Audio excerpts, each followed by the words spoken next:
60টি বর্জনীয়র 1 number, বিলম্বে ইফতার করবেন না কখনো। 1 নাম্বার, দেরি করে ইফতার করা নিষিদ্ধ। ইহুদিরা দেরি করে ইফতার করে। লা ইয়াজালুন নাসু আলা খাইরিন মা আজ্জালুল ফিতরা। বিশ্বনবী বলেছেন, এই উম্মত যতদিন আগে আগে ইফতার করবে, এই উম্মতের কপাল থেকে কল্যাণ কেউ ছিনিয়ে নিতে পারবে না। চিল্লায় বলেন ঠিক কি না? আজানের জন্য বসে থাকবেন না, সময় দেখবেন। স্থানীয় সময় যখন সূর্যাস্ত হওয়া মাত্রই বিসমিল্লাহ, খেজুর খেয়ে ফেলবো। পারবেন তো?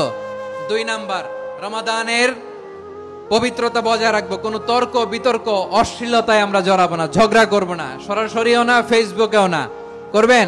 কেউ গালি দিলে বলবেন ইন্নিমরুন সায়েম, আমি রোজাদার। আল্লাহর হাবিব শিখিয়েছেন, কেউ যদি তোমার গালি দেয়, কটু কথা বলে, অশ্লীল কথা বলে, রমজানে তুমিও বলতে পারবে না। তুমি বলতে পারবা ইন্নিমরুন সায়েম, আমি রোজাদার। আজকে থেকে নিয়ত করেন, রমজানে কেউ গালি দিলে আপনি একটা গালি দিবেন নাকি? কি বলবেন? রোজাদার, রমজানের পবিত্রতা আমি ভঙ্গ করতে পারবো না। অশ্লীল নাটক সিনেমা আমরা দেখবো না। ব্যাড হ্যাবিট থাকলে রমাদানে এটা ছাড়ার মহা সুযোগ। স্মোকিং এর অভ্যাস আছে অনেকের, ঠিক কিনা? যদি কারো থাকে, কে করে হাত তোলালাম না আমি। এই রমাদানে এই স্মোকিং হ্যাবিট থেকে আমরা বেরিয়ে আসবো, ঠিক কিনা বলেন? 3 নাম্বার, আমরা মিথ্যা বলবো না। বিশ্বনবী বলেন, মানলাম ইয়াদা কাওলা যুরি ওয়াল আমালা বিহি ফালাইসা লিল্লাহি হাজাতুন ফি আইয়াদা আতআমাহু ওয়া শারাবা। যে রমজানে মিথ্যা কথা, মিথ্যা কাজ, মিথ্যা সাক্ষী ছাড়তে পারে নাই, তার না খেয়ে থাকা, উপবাস থাকা দিয়ে আল্লাহর কিছু যায় আসে না। এজন্য মিথ্যার সাথে আমাদের কোনো সম্পর্ক আছে? মিথ্যা বলবো না। 4 নাম্বার, অপচয় করব না।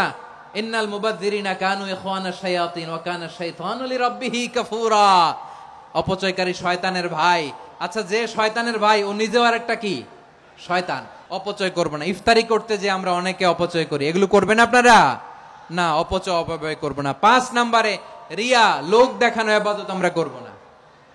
লোক দেখানোর জন্য নামাজ, রোজা, জিকির, তেলাওয়াত, দান সদকা এগুলো করলে আল্লাহর দরবারে এগুলো কবুল হবে। বিশ্বনবী বলেন, দাজ্জালের ফিতনার চেয়ে একটা বড় ফিতনার ভয় আমি করি। সেটা কি? আর রিয়া, শো অফ মেন্টালিটি, লোক দেখানো মানসিকতা। এটা থেকে আমরা বিরত থাকবো ইনশাআল্লাহ। 6 নাম্বার, অনেক গুরুত্বপূর্ণ। ব্যবসায়ী ভাইয়েরা, অনেক অসাধু ব্যবসায়ী আছে, রমজান আসলে নিত্য প্রয়োজনীয় পণ্যের মূল্য বৃদ্ধি করে দেয়। এরকম আছে না নাই? এগুলো করবেন না। মজুদদারি করবেন না। পণ্যের কৃত্রিম সংকট বাজারে করবেন না। আপনি লাখ টাকা কামায়া ভাবছেন যে রোজাদারদের কষ্ট দিয়ে ধনী হবেন। এমন রোগ আল্লাহ আপনারে দিবে, কোটি টাকা দিয়েও আপনি হাসপাতালের বিল পরিশোধ করার ক্ষমতা আপনার হবে না। খবরদার। শেষ বয়সে দেখবেন কি কষ্ট আপনার হয়। আপনি রোজাদারদের কষ্ট দিচ্ছেন, আল্লাহ আপনার সুখে রাখবে? আল্লাহর দোহাই লাগে, আমার ব্যবসায়ী ভাইয়েরা এটা করবেন না। আরব বিশ্বে আমরা দেখেছি, আরব বিশ্বের ব্যবসায়ীরা সারা বছরে ব্যবসা করে, রমজানে ভর্তুকি দেয়। আর আমার দেশের কিছু অসাধু ব্যবসায়ী রমজানে গলাকাটা ব্যবসা করে আর সারা বছর সইটার উপর দিয়ে চলে। চিল্লায় বলেন ঠিক কিনা? করবেন না, এটা করবেন না। নিত্য প্রয়োজনীয় পণ্যের মূল্য বৃদ্ধি করা হারাম। পণ্যের কৃত্রিম সংকট তৈরি করা হারাম। মজুদদারি করা হারাম। রোজাদারদেরকে কষ্ট দেয়া হারাম। এটা করবেন না। 7 নাম্বারে সর্বশেষ কথা, অধীনস্থ যারা আছে তাদের কাজের চাপ আপনারা কমিয়ে দিবেন। কাজের লোক, ফ্যাক্টরির ওয়ার্কার, স্টাফ, তাদের প্রতি যদি রহম করেন, আপনার উপর রহম করবে কে? এই পবিত্র রমাদানের 7টা করণীয়, 7টা বর্জনীয় মনে রাখা যাবে তো ইনশাআল্লাহ?